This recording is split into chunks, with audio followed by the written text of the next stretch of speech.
পুরাণ কাহিনীতে রাক্ষসরাজ রাহু অমৃত চুরি করে খাওয়ার সময় মুখে ঢেলেছিলেন মাত্র, কিন্তু গলায় গিলতে পারেননি।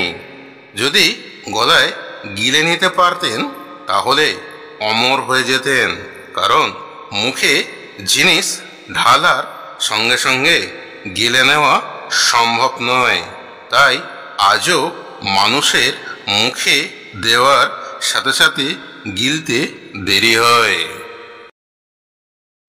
রাক্ষসরাজ রাহুর গলা কাটার পর মাথাটাই অমর হয়ে গেল, আর দেহটা তার পর্শে সর্পে বা সাপে পরিণত হলো, যার নাম হলো কেতু।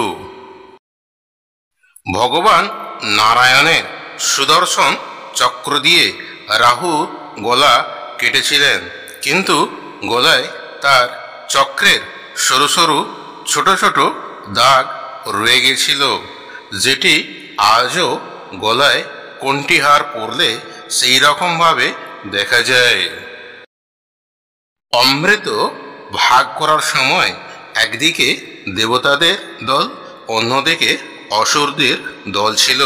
বুদ্ধি করে ভগবান বিষ্ণু দেবীর ছদ্মবেশ ধারণ করেন, শুধু দেবতার দিকে অমৃত দান করেছিলেন, কিন্তু অসুরদের ঠকানো হচ্ছিল, যেটি রাহু বুঝতে পেরে নিজেই দেবতার ছদ্মবেশ ধারণ করেন, দেবতাদের দলে মিশে যান, দেখতে পায় চন্দ্র ও সূর্য, পরে তারা শত্রু হয়। ছদ্মবেশ ধারণটা প্রথমেই বিষ্ণু করেছিলেন, রাহু নয়।